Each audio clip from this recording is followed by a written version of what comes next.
Hello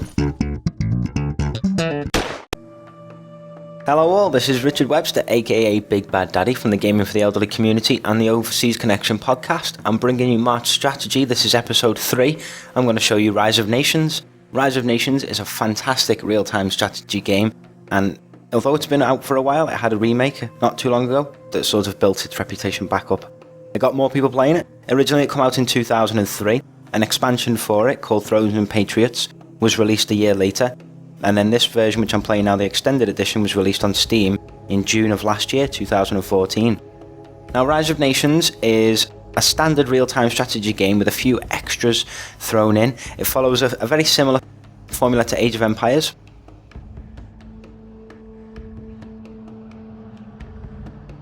It's a unit building game, it's a resource gathering game. You build cities and stuff like that. There's a few differences though, whereas with Age of Empires you build your cities wherever you like. In this, the size of your nation on the map controls a kind of border for your nation. So the more cities you have and the further forward in the map you build your cities, you push territory forward. I wish I had something quickly to show you that here. What we can do is just jump into a quick solo game just so I can just show you a few of the different things going on, just dead quick.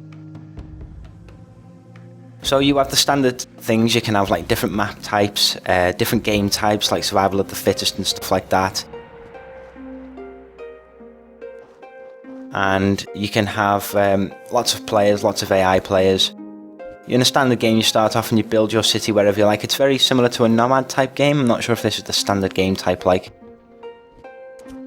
And you build your city like this. I wonder if there's a way to increase the game speed, just to quicken it up for you. There you go, fast. Run fast. So it's a 3D game, which is what makes it different from Age of Empires being primarily sort of 2D animations and stuff. The units and everything work in 3 dimensions on this, as do the buildings. Your resources are very similar to Age of Empires and other real-time strategy games like that. You have your standard food, wood and gold. You also mine metal.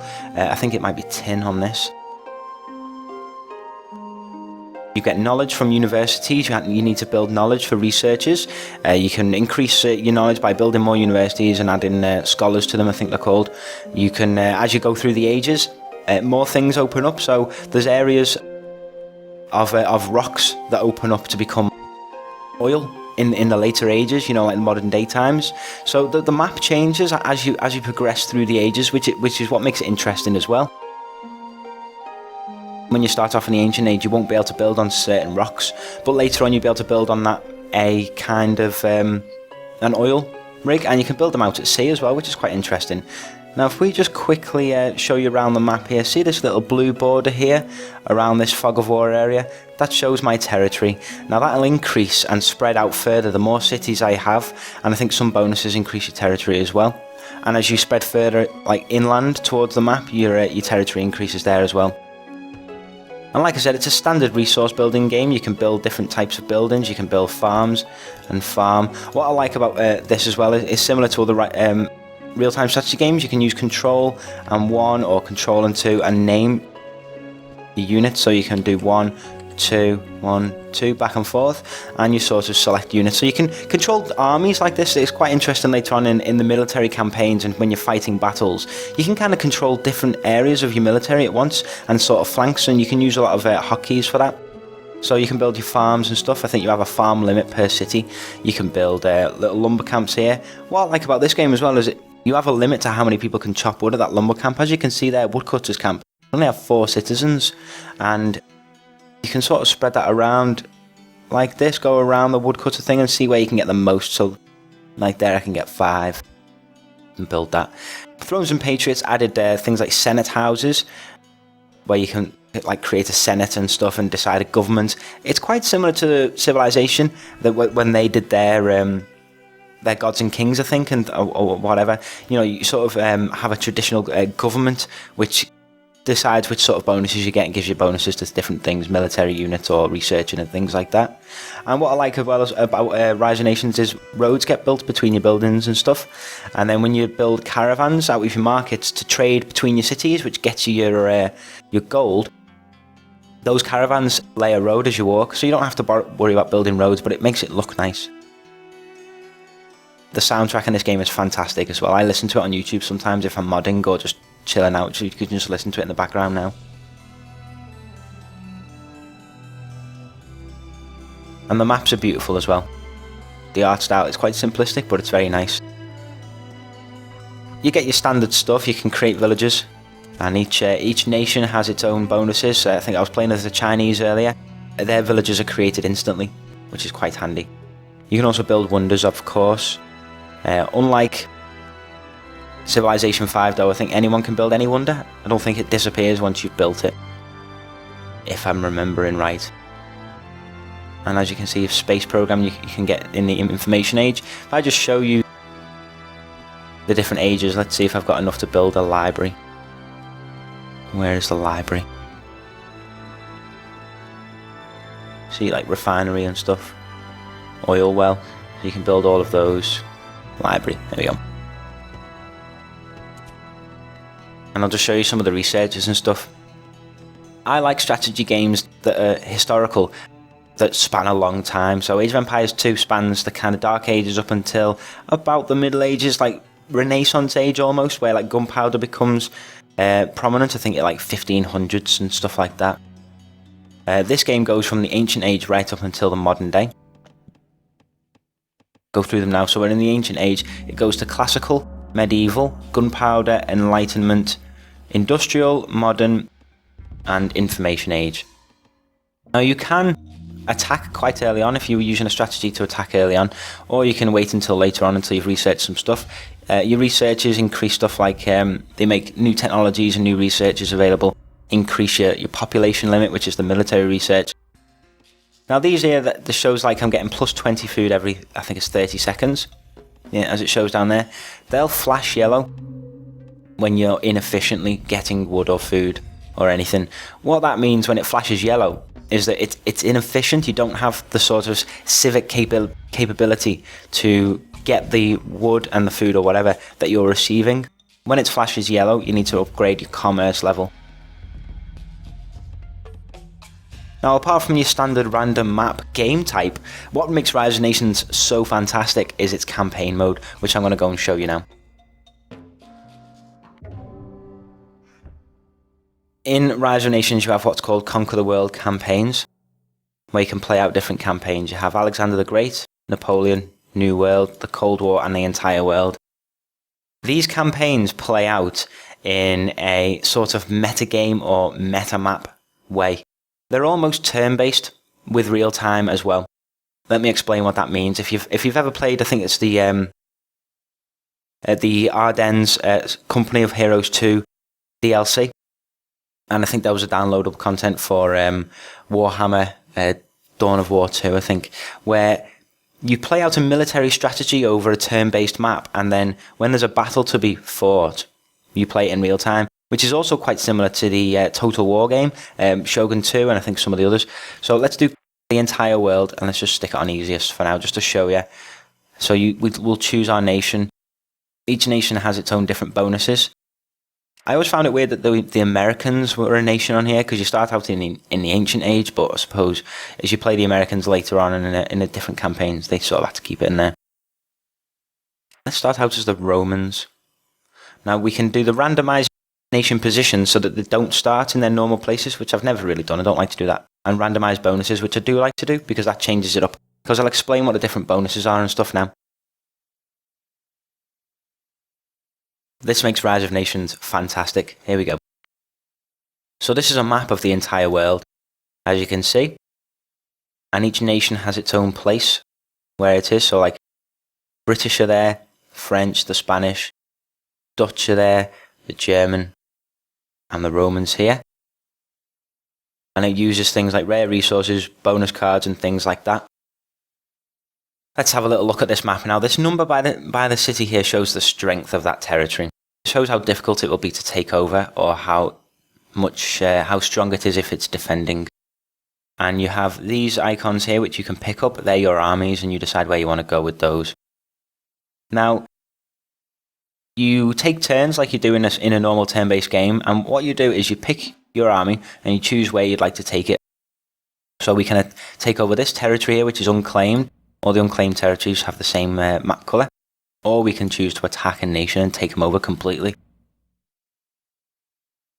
These here, these little icons, that's a rare resource.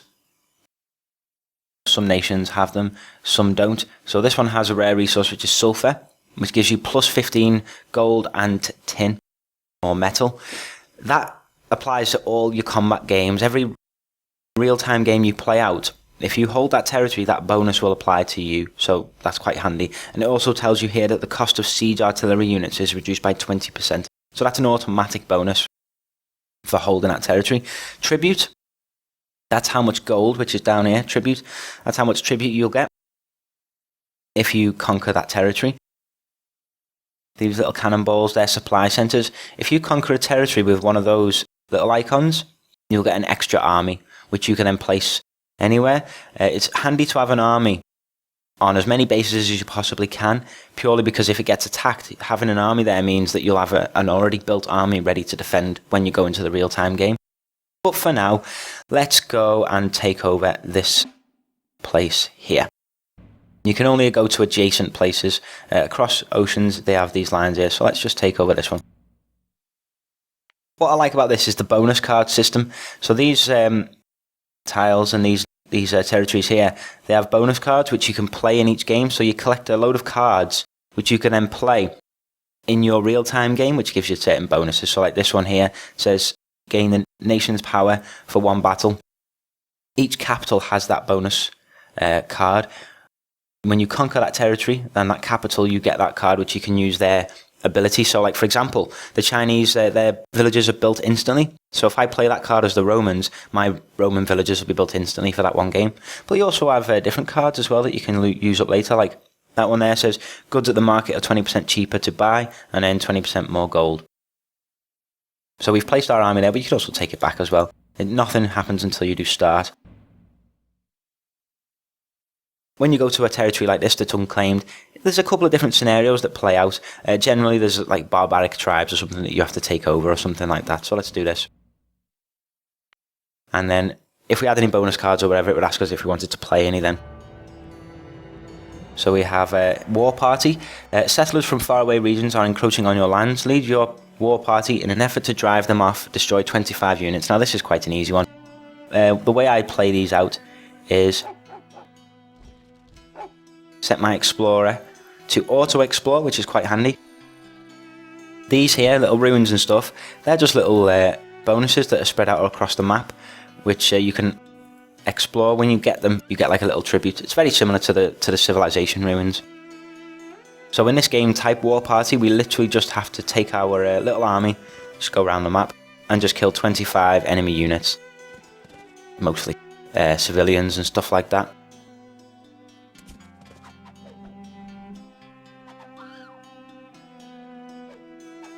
See, I think that might be a bug, because that looks like quite an advanced house for the ancient age. I don't know if they're attacking the houses classes as killing a unit. Probably doesn't. So I don't bother, I just go around. I don't usually play the game on the fast speed as well, but I will just for the purpose of this. Just because it's quicker and easier for you guys to follow, and we get there faster. So there's also enemy army.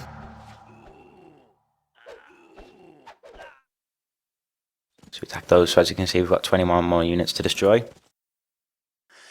Something else that you can do later on is you can build missile silos for when you get into the modern ages and like shoot missiles across. When you're in obviously the strategic map you can't, but it's in the real-time map you can. And you can shoot those missiles, but you can also use nuclear weapons as well. There's a thing in the game, I think you can turn it off as an option, but there's a thing in the game called Armageddon, which is basically when enough nuclear bombs have gone off on the map, the world ends. So it's to stop you basically using too many. What I quite like about this game as well is that when you go to the next stages and stuff, I know it does it with other games, but say you've got a trade caravan from a market going between two cities. If you get to like the modern age, that caravan will become like a car or something. The general unit, which I might have one of here. No, you get a unit called a general, and you get like a senator and stuff. The general, they're on like horseback or whatever, but then in the modern ages they are in like a little jeep. It's quite cool when you're in like the World War II age. And you've got a little Jeep General with like a star on the thing going around. We've got 7 more units to kill. There's probably another little city somewhere, to be honest.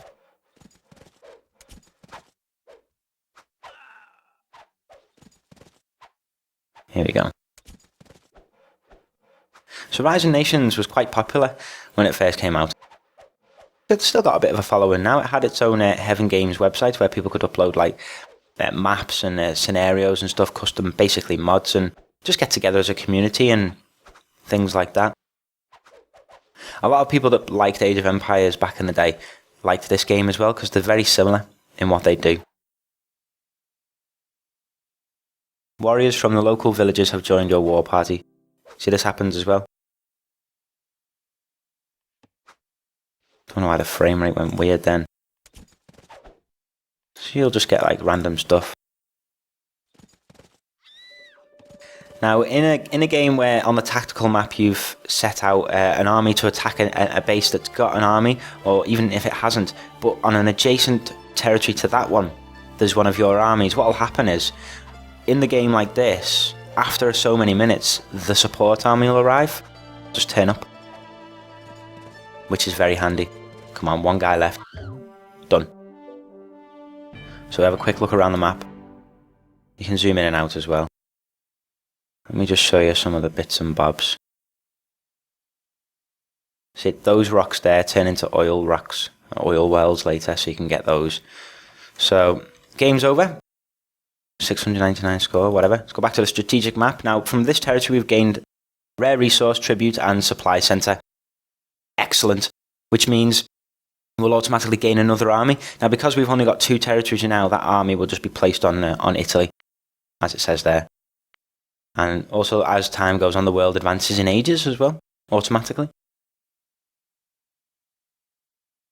Now, this is where it gets quite tricky, especially when you're playing as a nation such as the Romans, where they're surrounded by enemy nations. The Inca, is it the Inca? Yeah, the Inca have it easy because they start off here and they can just take this whole South American territory without hitch, really, unless they get attacked by the Mayans. Same as the Americans up here. Where are we? The Americans can, well, I played a game before, the Americans went and conquered the Iroquois and went up this way. So let's go back here. So now, as you can see, we have some rare resources. Sulfur, and we haven't unlocked any bonus cards yet. So, what can we do here? We can either attack the Egyptians. This is just a territory of theirs. This isn't their capital, so if we take that territory, they'll still have their capital. Or we can take one of these. Something else that you can do as well is upgrade a territory. So notice how this number here. Territories gain strength for every age that they are held by the same nation. Territories have higher strength and more difficult to attack. Increased territory strength can also be purchased with tribute. So we can increase the territory strength, which will make it better when we play it in real-time strategy. What can also happen is I might go like that for my move and attack this guy.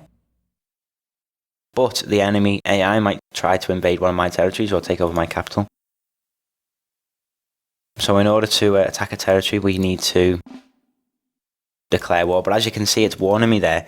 If I go to attack this nation, capital, they actually have an army in support there, which will attack me.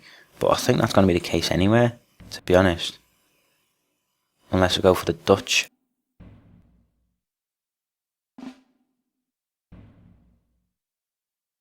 It's a good idea to go for a nation that's already got some places. Because if you attack a capital, you gain the entire territory. Tell you what, let me just save it here. And I'll load my game I was playing earlier today as the Chinese, because that's a little bit further ahead.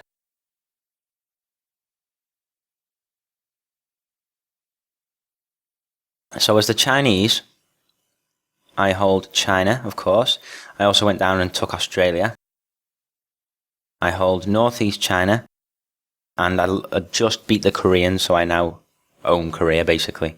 I've got 37 tributes, which is just enough to declare war on the Japanese and take Japan. What I like about Rise of Nations in the game as well, when in Age of Empires and stuff where you want to transport units, you need to build a transport ship and put your units in that ship to cross oceans or water. In this game, as long as you've got a harbour or dock or whatever it's called, your units just automatically become a boat as they go in the water and then go back to normal when they hit land, so that's quite handy. So let's do quite a difficult game. Let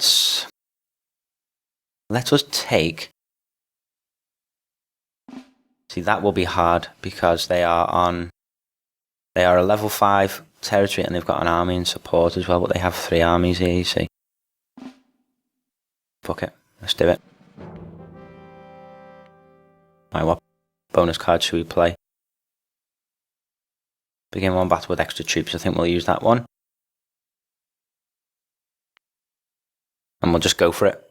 Now, I don't know how long this will take, it just depends. So they have a reinforcement. Now, you have a time limit. I've got 90 minutes to basically attack. What I also like about Rise of Nations is when you select all your units like that, you actually only select the military ones.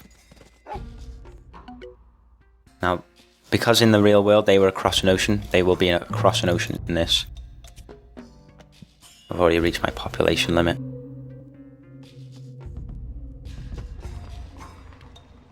Take out a villager there and might as well get commerce bonus dead quick because we're going to push over our bonus very soon.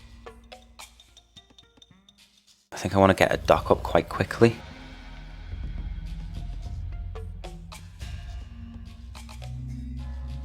You can create fishing ships.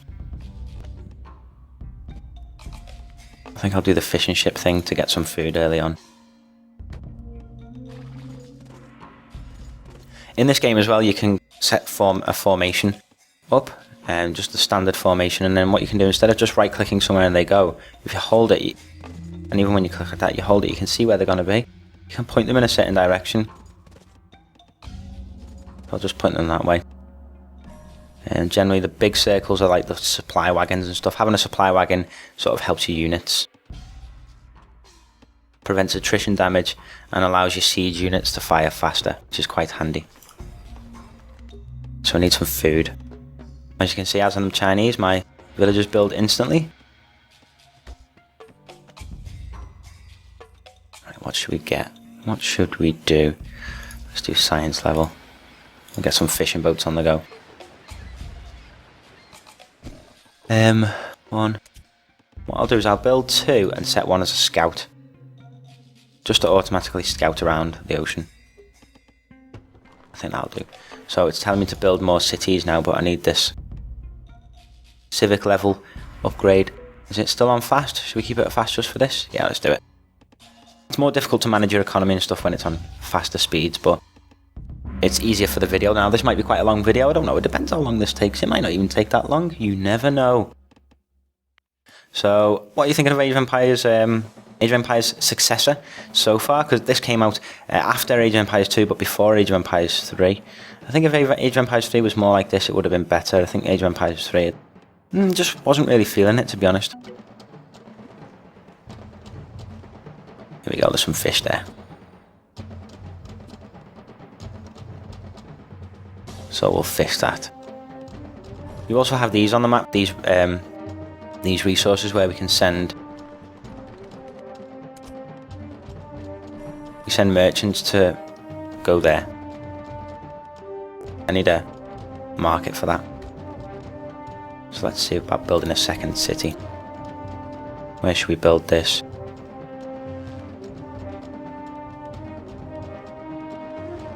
Build it there, couldn't we?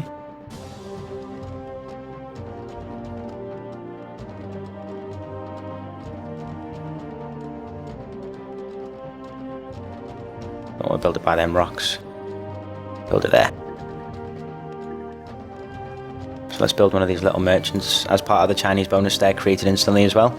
So we build a merchant and they go and basically set up a trade shop at these unique units. They use unique resources that are around the map. I think it's a purple colour or light blue, I'm not sure. A little bit colourblind. Make a fishing boat. We'll make 2. Screw it. Make some more villagers. and set up a Senate house already. Let's do it.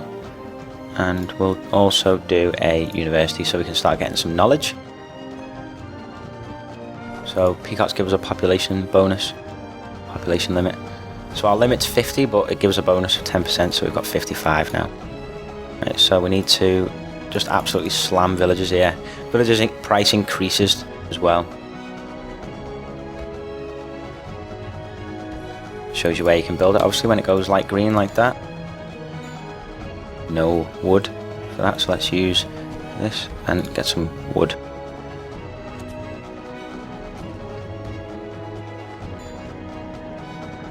How much is a farm? 76.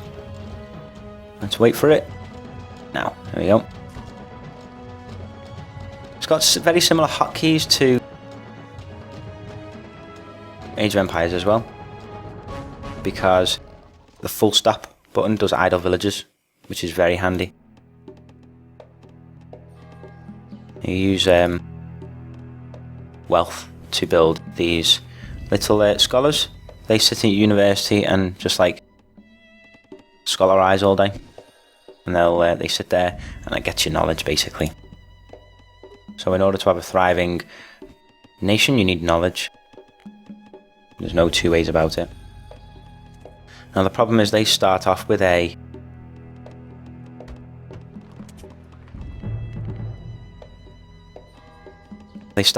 extra army, which means they'll get a bonus of units, and they could attack quite quickly with that. You can only have one unit fishing in one place at a time, so it's a massive ocean up here. So obviously Japan's here. There you go.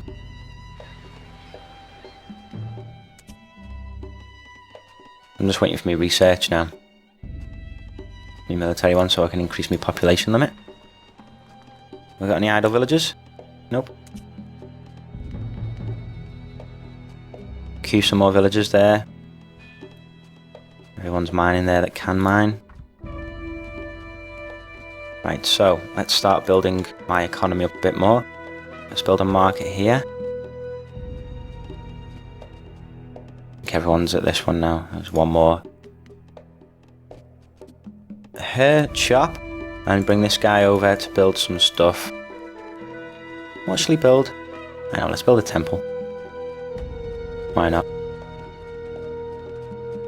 Right, in terms of research, what else can we do? Let's go for a republic. We can go to the gunpowder age soon.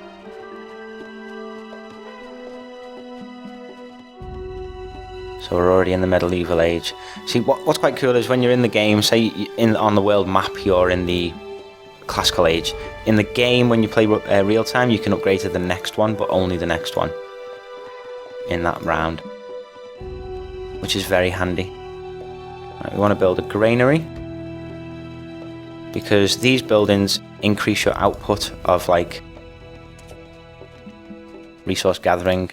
So you build a granary in a city, it'll increase the food output, and if you can build a lumber mill, increase the wood output, and so on. There's a smelter option when you've got science level 3. Am I being attacked here?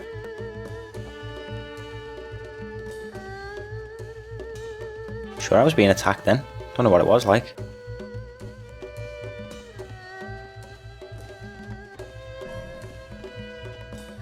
So these temples, they do get things like extra resources and stuff, and increase the nation's border output. So let's build a temple in this city,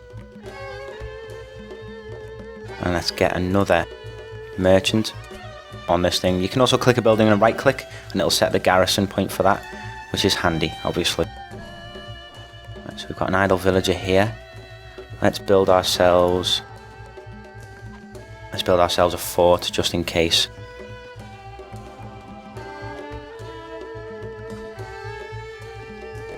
And we'll get some more mining. Villagers will automatically start doing stuff if there are jobs around for them, which is good. Let's found a third city. Somewhere around here would be handy. Actually, no, down here. Look at that. There's attacking going on. Oh, this guy. I see. Caravel.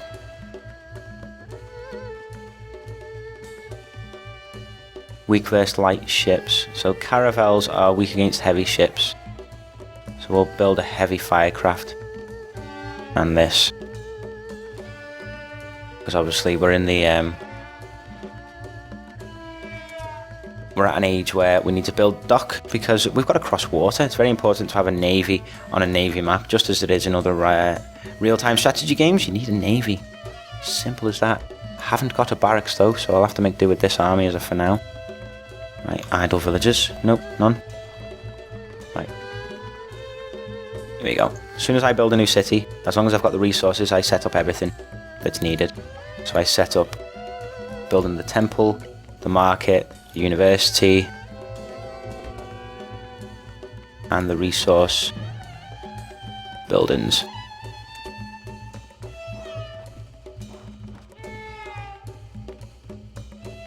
While I've got the resources, I'm going to keep building these forts just in case they do land. I don't know how aggressive they're going to be, you see. Well, let's do some attacking. These firecrafts, they sort of go up to ships and just set them on fire. Pretty simple as that. There we go. They're weak against heavy ships, so we'll do well. It's fine.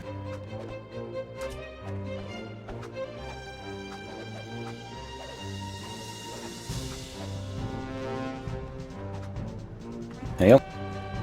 Easy. That's a heavy ship. We've got population limit very soon. Do some more researches while we're here. Quick. Kill.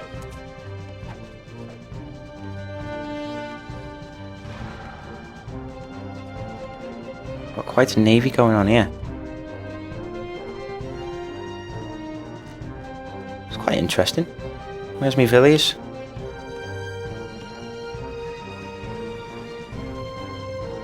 So we've got quite a lot of loads of food and wood coming in, so we need to start booming now.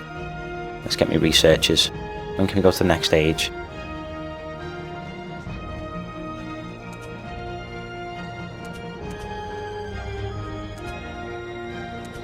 What these guys are doing here. Right, so with this guy, let's do some wood chopping. Build thingy. Let's start getting some knowledge in every city. We'll start building back this way a bit.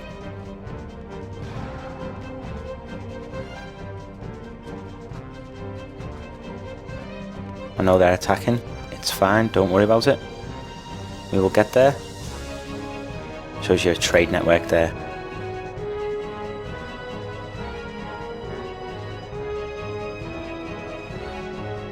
So they're definitely getting stronger.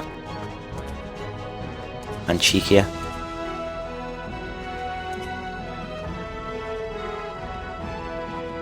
I like to have a balanced navy, you see.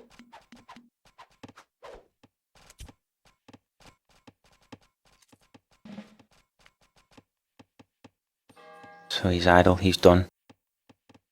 Get a load of scholars in there. Just fill it up.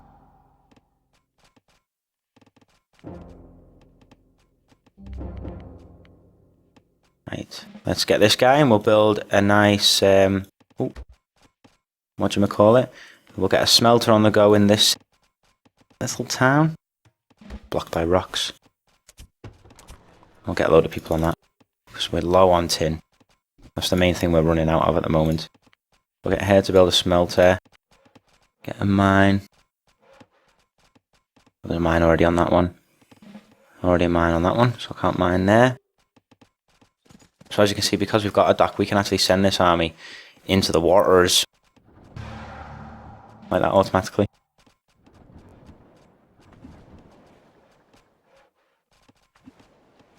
We've got quite a big navy. We need to find their dock. I haven't found it yet. We need to take out their dock.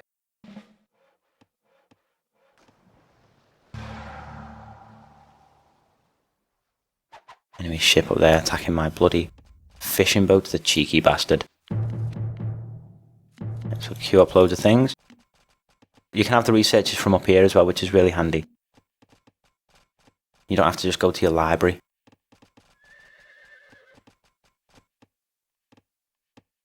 Oh, they must have a dock somewhere around here.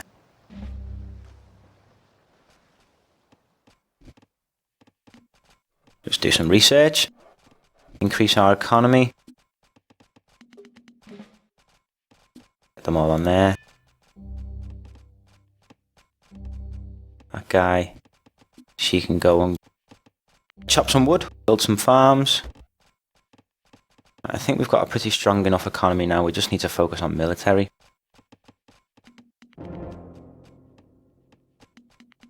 Make sure we've got all our buildings actually doing something. And what can she do? Build a farm in this town.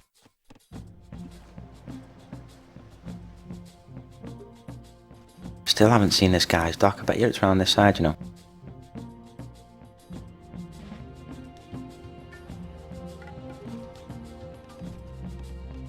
You know, I could do a building, a dock on this side.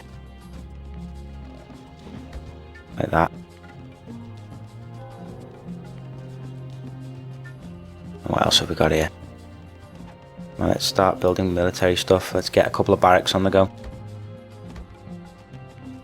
Just don't forget, he's already got a big army. He got that as a bonus. Need the next.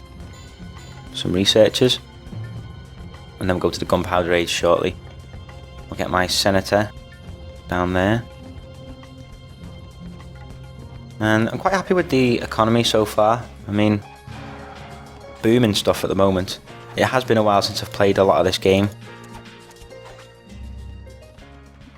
Again, if you select all your units and there's non-military ones in there, the military ones will take priority and you won't select the rest.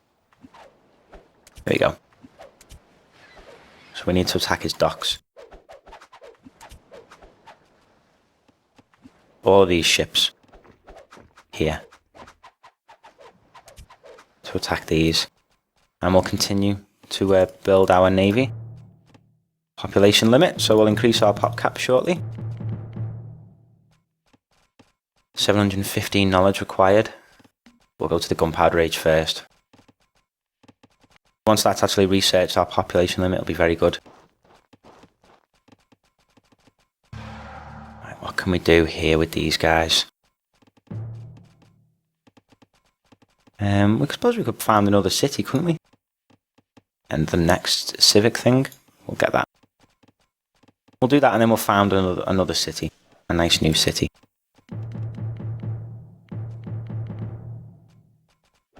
Lots of navy going on here. See, these aren't very good against buildings, as you can see, but once we get to the gunpowder age, they will, we can upgrade them, so let's upgrade them.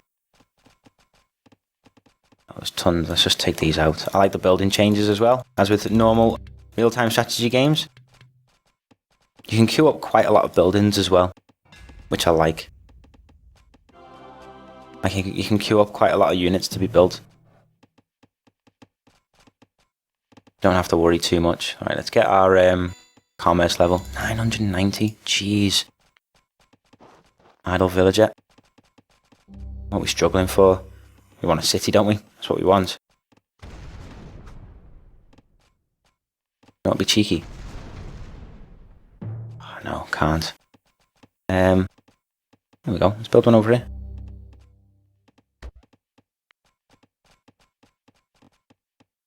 Population limit. I think the population limit's the important one first.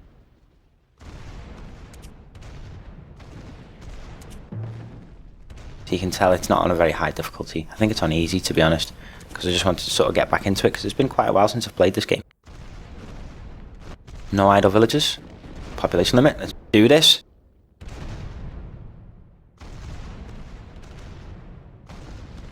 We have people hard at work. Population nearly done. We have our 3 cities working nicely. As you can see, the roads built between the cities with the trade camps.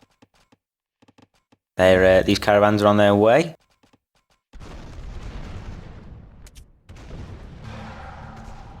he'll obviously build another dock. That's just what's going to happen. Let's get me navy in. You know, with all due respect, these guys don't have a clue what to do or where to go. They're just sort of spread out all over the place. Got a fishing boat. You can get the whale there. So we've got another city, so what else can we do now? We need, most importantly, knowledge. And we need currency. Market on the go.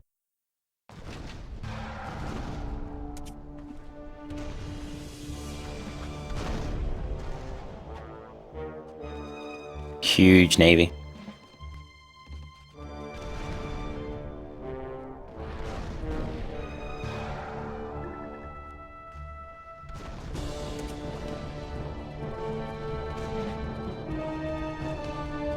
We upgraded our boats, I think we did, didn't we? Yeah, that's been done.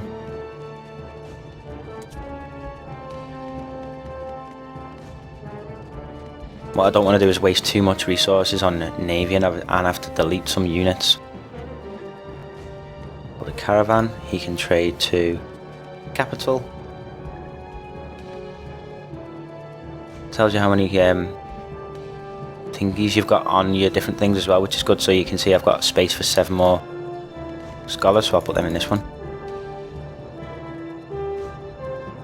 Caravans have a limit as well. They'll tell you what's the maximum you can have, so it's quite good. It holds your hand a lot in this game, but sometimes it's kind of needed. Do you know what I mean?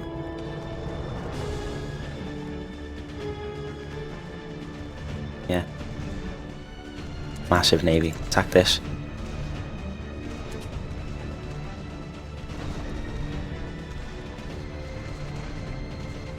Obviously, they're shit against buildings. There goes their docks. I can't see them building another one anytime soon.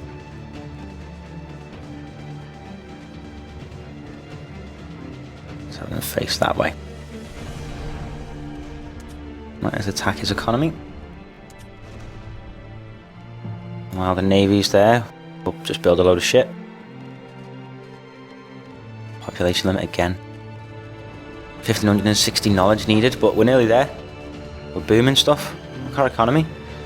We've kind of stockpiled, which obviously in a competitive game you probably wouldn't want to do, but I'm just showing you the rope, so it doesn't really matter. So we don't really need any more navy, so I'll just cancel any more navy we've got being made. It's just a waste. I need actually land units now. So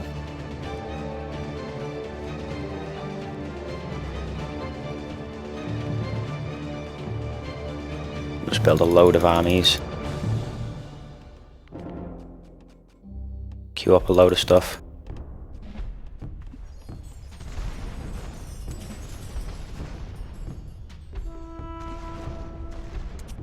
Let's set these to raid, so they'll attack units.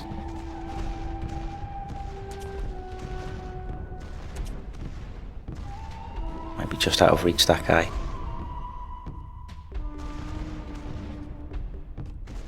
Put these guys here.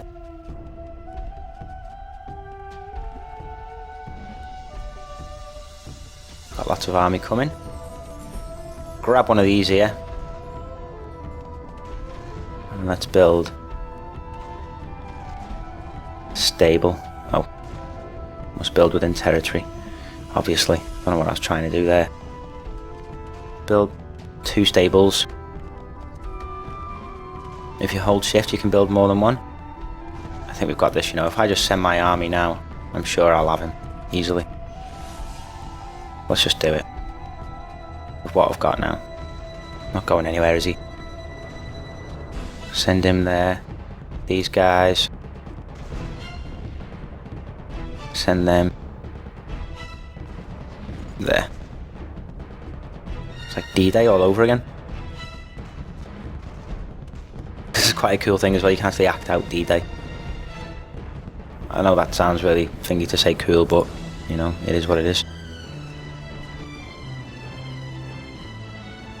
There's no way he's gonna get me now. Got anything left to research? Any idle villagers? Yep, this guy here. What can he do? Tell you what. You can't build wonders. Oh, killed him by accident. You can't build wonders in this type of game. You can only do that, I think, strategically and stuff like that, but you can in a normal random map. What you can do with these, you can make your villagers have weapons. Not very good, but if you've got no army and you're getting raided, it'll... Fuck it. Population limit, wow. It's more important, population or commerce.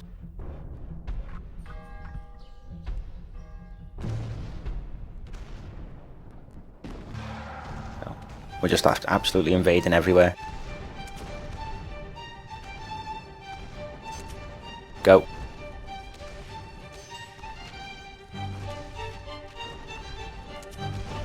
We'll continue to take out this military building. Oh, we're getting flanked, boys. Turn around. But we've got navy on either side. Can they reach that? No, it's too far. Back up navy there just in case. Let's get these guys around here. And then ones. Take out this anchorage. In fact, that siege as well. We'll get rid of that because that's going to cause us some trouble. As you can see, our army's struggling here. Have we got any more? Yep. Let's get here quick. Right, so population's still quite high. What can we make here? We'll just research these two. Get some dragoons on the go. They're on pillage, which is good. Come on guys, turn around and attack these people. There you go.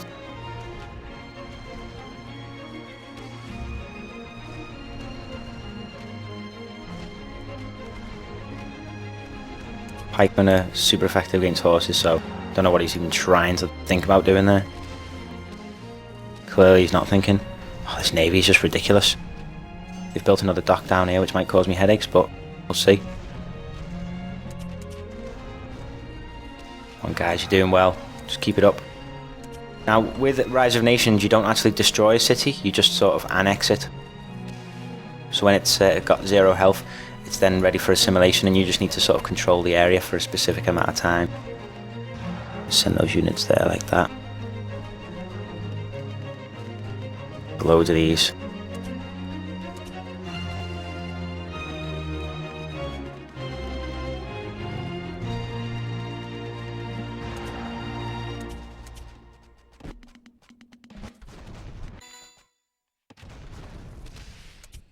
There you go, so it's captured. So we capture that with infantry. These supply wagons, they need to get over this way. They help me units them.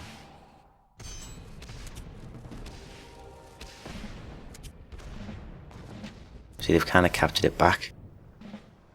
Because they've got quite a lot of units here. What's my general doing? Like a knobhead just sat there doing nothing. Get in the fight, mofo. Send these guys over.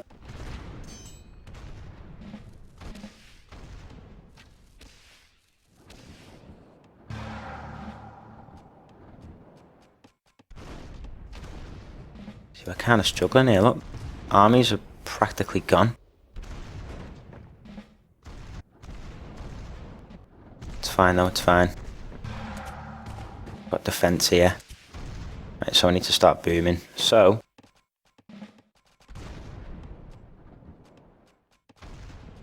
what I need to do is set their garrison point actually to here. That'll be handy. So when they get created, they'll just automatically go there.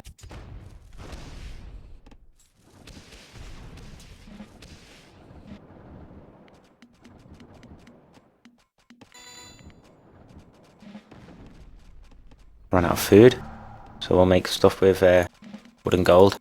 Make loads of these. You can hold shift and create loads at once as well. Yeah. Grab one of these guys and make another. On 2 stables. Oh, need the wood.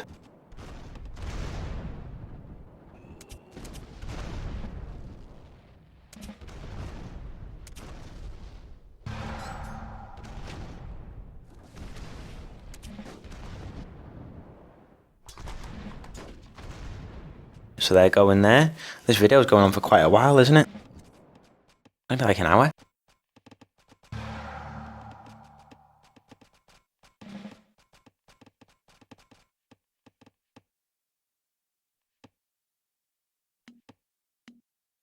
Get some more research. All these guys are pushing forward. Right, come on guys. Got this. Just take them out.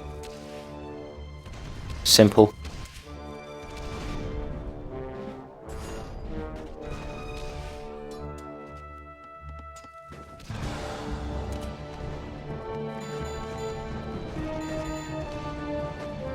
Food and tin. What can I make with food and tin? These guys.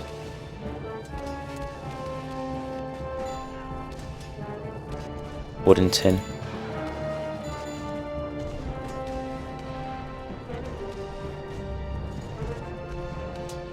Gotta take out their fucking generals and stuff.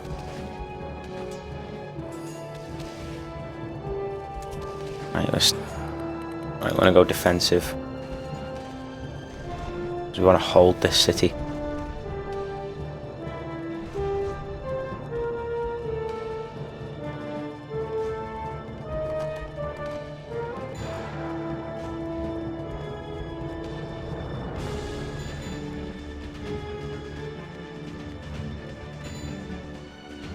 Let's make some more people.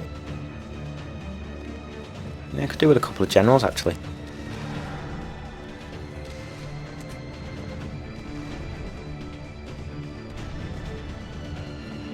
My navy like. Go around and attack this thing. As you can see, we're building up our army again. We are going to have them, by the way. They're not going to win, obviously. I mean, Jesus. It's me. Like, I've got an easy difficulty. If I can't win this, I might as well just go home. Okay. Right, one thing I could do with doing is building a new city. No. I was going to say build a new city over their ways, but let's build 2 siege factories.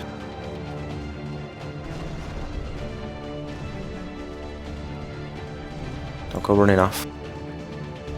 This city will be mine. Population limit. Not for much longer. There's no way they're getting round here.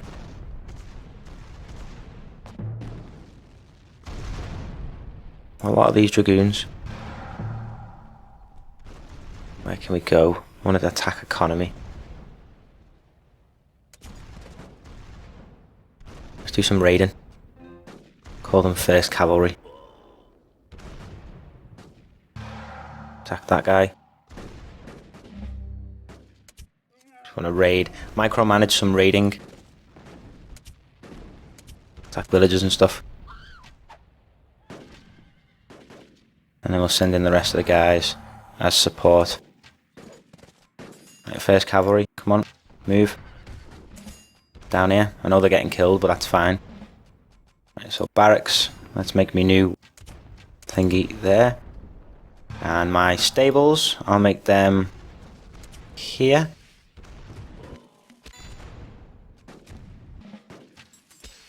Put everyone on aggressive.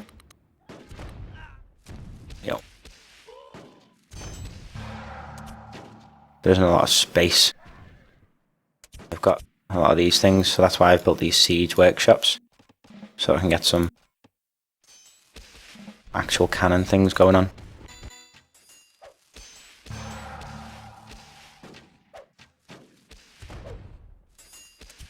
God, army's like struggling here. Because this bloody guard tower.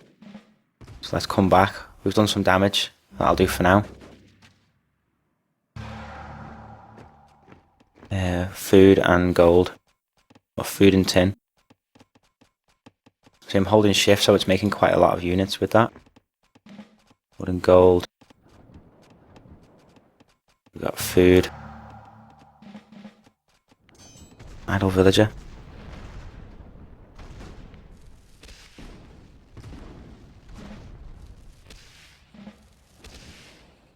Too close to enemy nation's fort. Castle. Guys, they're just running off. Don't want them to run off. Come on, we've got this. I mean, Jesus.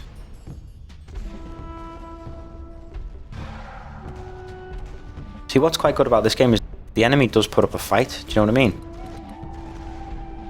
It's not always just like a cakewalk. Some cannons now so I can bombard their city from a distance.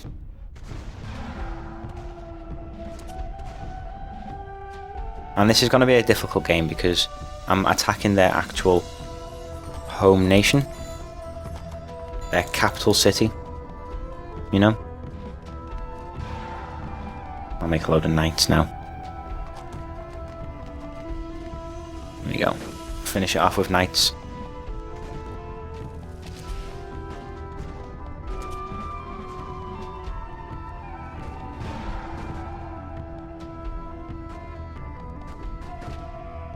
Dragoons. Where's my supply wagons? I need them down here.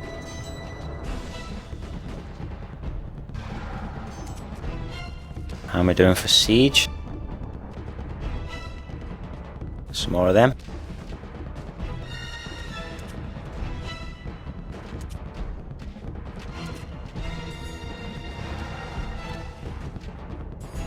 Pushing it, pushing it.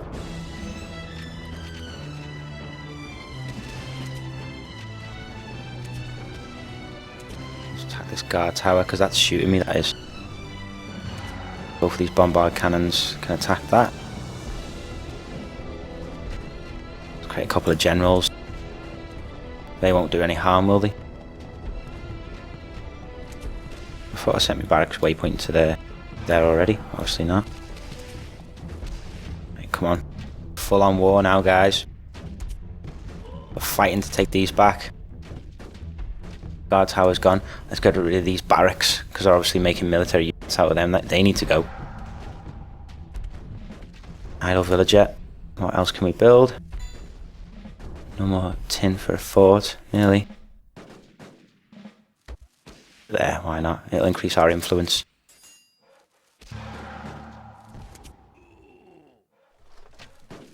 Four cannons now.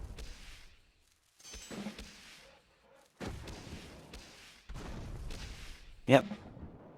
Not doing too bad. Right, food and gold. What can we build with food and gold? Let's do wood and gold. Oh yeah, we were going to build loads of knights, weren't we? Oh, tin. It's suffering the tin now. So let's do a few villas. Build a smelter. And then build a mine. Get on the tin there.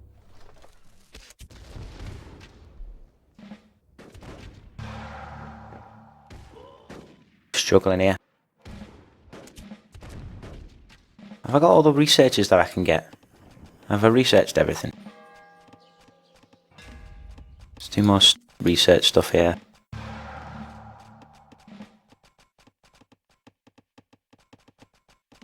Let's go with a monarchy.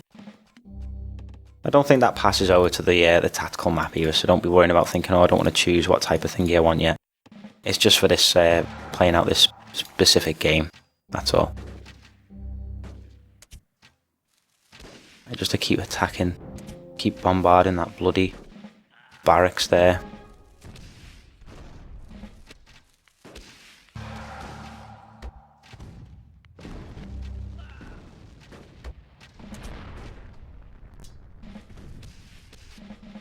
Absolutely bombarding this bloody barracks.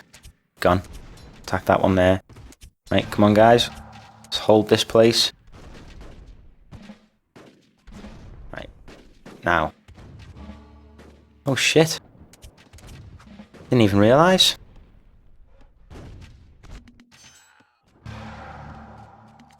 Half me guys that are coming over. Right, so you know what that means, don't you? We need to get this villager. Build some military units on this side now that I've got some territory. Build 2 stables. We'll build 2 barracks.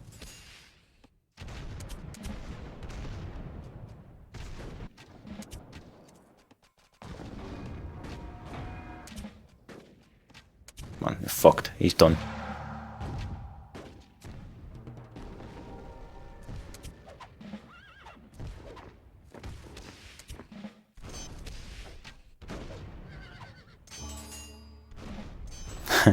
Just bombarding everything. Need to take out these bloody military units.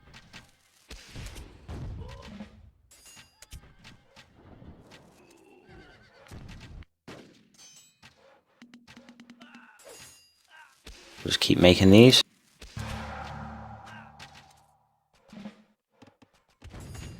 There we go. Any idle villagers? This guy.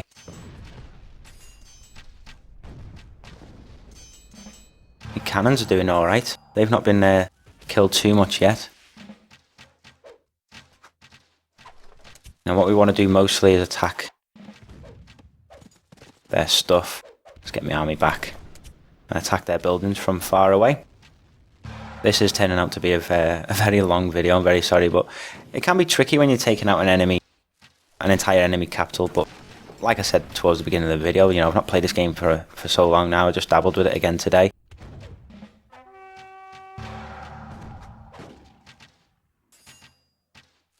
Come on guys, come back. You know, keep your minds on the job. Keep your minds on the business. Okay, so that's done. There's a fort there. Kyoto. Go for it. Everyone. Kyoto.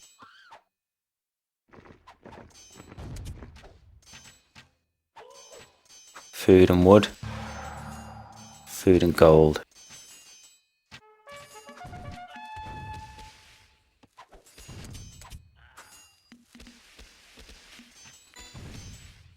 Build another stable.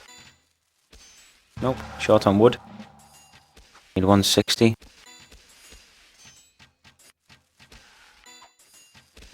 Come on, oh, 270. There we go. So we basically attacked too much of his military units, he just couldn't keep up. Let's stick them on raid. Go after villagers now and attack that from this distance. Where's a siege? Supply wagon, we need a supply wagon. Supply wagons give you bonus to these siege units because it makes them fire faster. Or helps them to fire faster. We need to take out this fort because that's going to just wipe us out. Get back. Back here.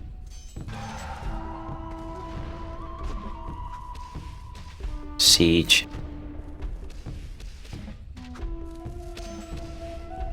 This one's nearly gone.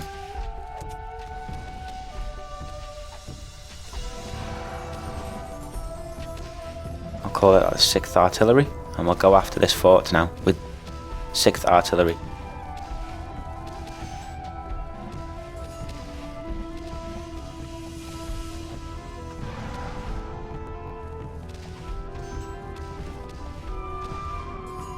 Navy, come down here.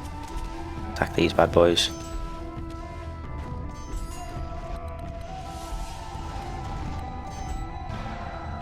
6th Artillery, do your business, take out that castle.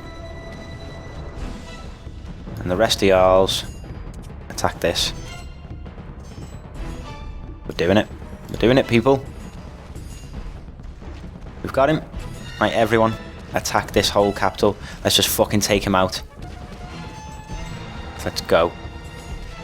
Chinese supremacy. Done. I mentioned it early on, but I do like how the map that you play on will sort of mirror the map that's in the strategic map, which is quite good. Oh dear, game stats. So it was a bit touch and go at first there, even though it's on a lower difficulty. And we've now got the Japanese fealty of honour, which we can use in a real game. So we gain the territories now as well. So we have 3 new territories, and I think a supply one as well. We also got 122 tribute. We can choose where we want to place our army. All this territory is mine now as the Chinese. I'm going to place that army there. And the Mongols have declared war on me.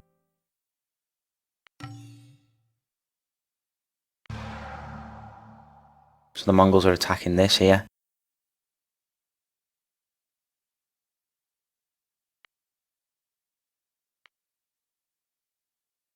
So, we're ending this video when the Mongols are invading me, so